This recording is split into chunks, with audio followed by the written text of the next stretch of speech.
नमस्कार भक्तों, आज हम भगवत गीता का अध्याय 4 का भाग 8 शुरू करने जा रहे हैं। आप बने रहिए हमारे साथ और गीता को सुनिए और उनके हर एक वाक्यों को अपने दिल में उतारने की कोशिश कीजिए। हम सबका जीवन धन्य हो जाएगा। तो चलिए हम भागवत गीता का इस अध्याय को शुरू करते हैं। तद्युद्धि प्रणिपातेन परिप्रश्नेन सेव्या उपदेक्षन्ति ते ज्ञानम ज्ञानिनी इष्ट तत्वदर्शिनः। तुम गुरु के पास जाकर सत्य को जानने का प्रयास करो, उनसे विनीत होकर जिज्ञासा करो और उनकी सेवा करो। स्वरूप सिद्ध व्यक्ति तुम्हें ज्ञान प्रदान कर सकते हैं, क्योंकि उन्होंने सत्य का दर्शन किया है। निसंदेह आत्म साक्षात्कार का मार्ग कठिन है, अतः भगवान का उपदेश है कि उन्हीं से प्रारंभ होने वाली परंपरा से प्रामाणिक गुरु की शरण ग्रहण की जाए। इस परंपरा के सिद्धांत का पालन किए बिना कोई प्रामाणिक गुरु नहीं बन सकता। भगवान आदि गुरु हैं, अतः गुरु परंपरा का ही व्यक्ति अपने शिष्य को भगवान का संदेश प्रदान कर सकता है। कोई अपनी निजी विधि का निर्माण करके स्वरूप सिद्ध नहीं बन सकता, जैसा कि आजकल के मूर्ख पाखंडित करने लगे हैं। भगवत का कथन है, धर्मम तु साक्षात भगवत प्रणीतम। धर्म पथ का निर्माण स्वयं भगवान ने किया है। अतएव मनोधर्मम या शुष्क धर्म या शुष्क तर्क से ही सही पद प्राप्त नहीं हो सकता। न ही ज्ञान ग्रंथों के स्वतंत्र अध्ययन से ही कोई आध्यात्मिक जीवन में उन्नति कर सकता। ज्ञान प्राप्ति के लिए उसे प्रामाणिक गुरु की शरण में जाना ही होगा। ऐसे गुरु को पूर्ण समर्पण करके ही स्वीकार करना चाहिए और अहंकार रहित होकर दास की भांति गुरु की सेवा करनी चाहिए। स्वरूप सिद्धि गुरु की प्रसन्नता ही आध्यात्मिक जीवन की प्रगति का रहस्य है। जिज्ञासा और विनीत भाव के मेल से आध्यात्मिक ज्ञान प्राप्त होता है। बिना विनीत भाव तथा सेवा के विद्वान गुरु से ही की गई जिज्ञासाएं प्रभावपूर्ण नहीं होंगी। शिष्य को गुरु परीक्षा में उत्तीर्ण होना चाहिए और जब गुरु शिष्य में वास्तविक इच्छा देखता है तो स्वतः ही शिष्य को आध्यात्मिक ज्ञान का आशीर्वाद देता है। इस श्लोक में अंधानुगमन तथा निरर्थक जिज्ञासा इन दोनों की भत्सना की गई है। शिष्य न केवल गुरु से विनीत होकर सुने, अपितु विनीत भाव तथा सेवा और जिज्ञासा द्वारा गुरु से स्पष्ट ज्ञान प्राप्त कर सके। प्रामाणिक गुरु स्वभाव से शिष्य के प्रति दयालु होता है, अतः शिष्य विनीत हो और सेवा में तत्पर रहे तो ज्ञान और जिज्ञासा का विनिमय पूर्ण हो जाता है। यज्ञात्वा न पुनमोहमेवं यस्यसि पांडवः येन भूतेन शेषेण दक्षस्य आत्मान्यथो मयि। स्वरूप सिद्ध व्यक्ति से वास्तविक ज्ञान प्राप्त कर चुकने पर तुम पुनः कभी ऐसे मोह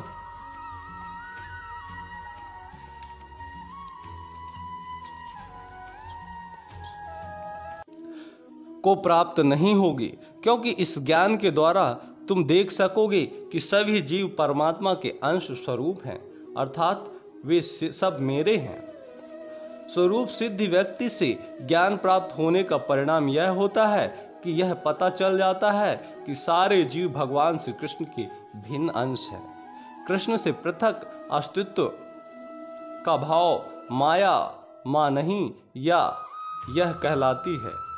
कुछ लोग सोचते हैं कि हमें कृष्ण से क्या लेना देना है, वे तो केवल महान ऐतिहासिक पुरुष हैं और परम ब्रह्मा तो निराकार है। वस्तुतः जैसा कि भगवत गीता में कहा गया है कि निराकार ब्रह्म कृष्ण का व्यक्तिगत तेज है।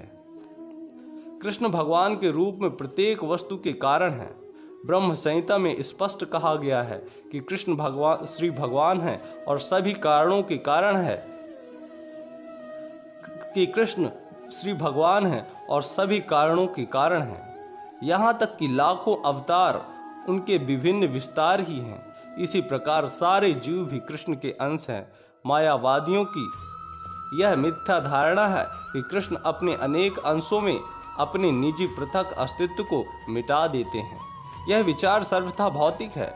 भौतिक जगत में हमारा अनुभव है कि यदि किसी वस्तु का विखंडन किया जाए तो उसका मूल स्वरूप नष्ट हो जाता है, किंतु मायावादी यह नहीं समझ पाते कि परम का अर्थ है कि एक और एक मिलाकर एक ही होता है और एक में से एक घटाने पर भी एक ही बचता है। परम ब्रह्म का यही स्वरूप है। ब्रह्म विद्या का पर्याप्त ज्ञान न होने के कारण हम माया को आवृत्त हैं, इसलिए हम अपने को कृष्ण से पृथक सोचते हैं। यद्यपि हम कृष्ण के भिन्न अंश हैं, किंतु तो भी हम उनसे भिन्न अंश नहीं हैं। जीवों का शारीरिक अंतर माया है अथवा वास्तविक सत्य नहीं है। हम सभी कृष्ण को प्रसन्न करने के निमित्त हैं। केवल माया के कारण ही अर्जुन ने सोचा कि उसके स्वजनों की उसका क्षणिक शारीरिक संबंध कृष्ण से शाश्वत आध्यात्मिक संबंधों से अधिक महत्वपूर्ण है। गीता का संपूर्ण उपदेश इसी ओर लक्षित है कि कृष्ण का नित्य दास होने के कारण जीव उनसे पृथक नहीं हो सकता। कृष्ण से अपने को विलग मानना ही माया कहलाती है। परम ब्रह्मा के भिन्न अंश के रूप में जीवों का एक विशिष्ट उद्देश्य पूरा करना होता है। उस उद्देश्य को भुलाने के कारण ही अनादिकाल से मानव पशु देवता आदि देहों में स्थित है। ऐसे शारीरिक अंतर भगवान की दिव्य सेवा के विस्मरण से जनित है, किंतु जब कोई कृष्ण भावना मृत के माध्यम से दिव्य सेवा में लग जाता है तो वह इस माया से तुरंत मुक्त हो जाता है। ऐसा ज्ञान केवल प्रामाणिक गुरु से ही प्राप्त हो सकता है और इस तरह वह इस भ्रम को दूर कर सकता है कि जीव कृष्ण के तुल्य है। पूर्ण ज्ञान तो यह है कि परमात्मा कृष्ण समस्त जीवों के परम आश्रय है और इस आश्रय को त्याग देने पर जीव माया द्वारा मोहित होते हैं, क्योंकि वे अपना अस्तित्व पृथक समझते हैं। इस तरह विभिन्न भौतिक पहचानों के मानदंडों के अंतर्गत वे कृष्ण को भूल जाते हैं।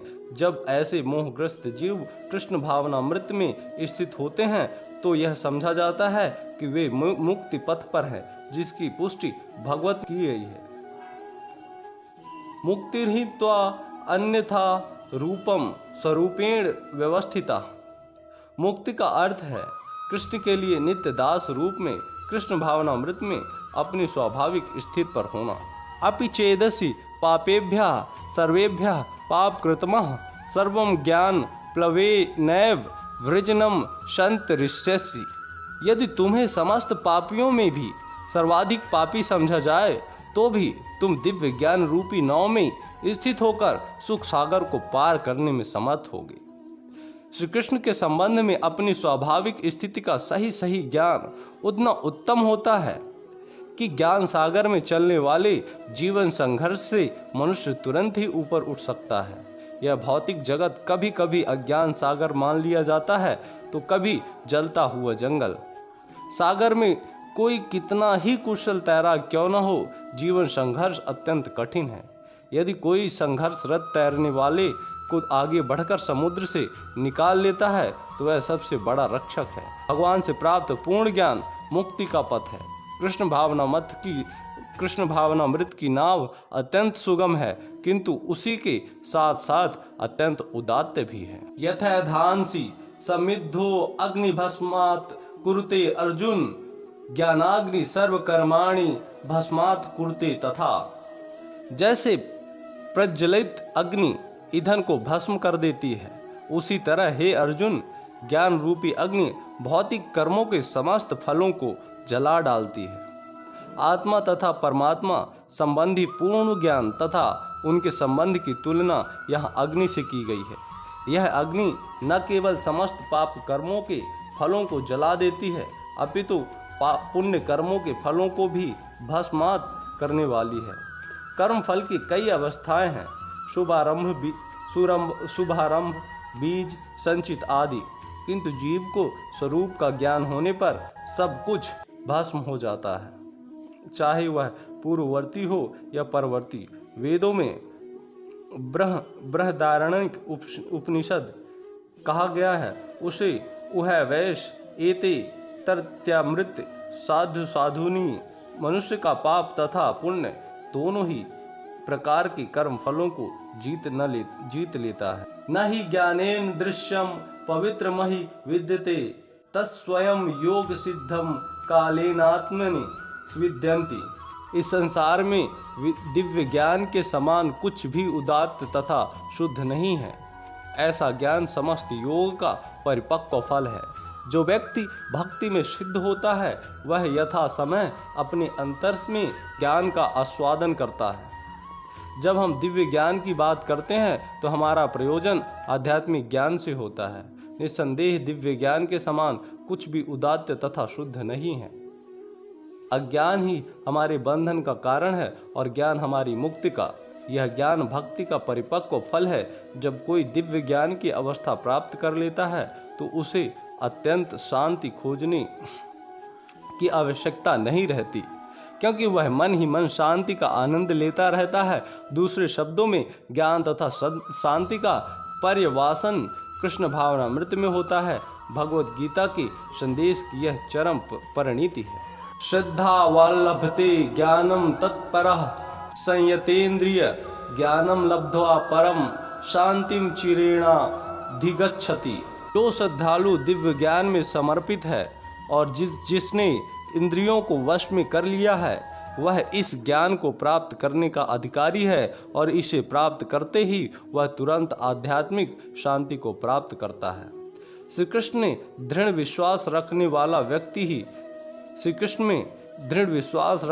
व्यक्ति ही इस तरह का कृष्ण भावना भावित ज्ञान प्राप्त कर सकता है। वही पुरुष श्रद्धावान कहलाता है, जो यह सोचता है कि कृष्ण भावना भावित होकर कर्म करने से वह परम सिद्धि प्राप्त कर सकता है।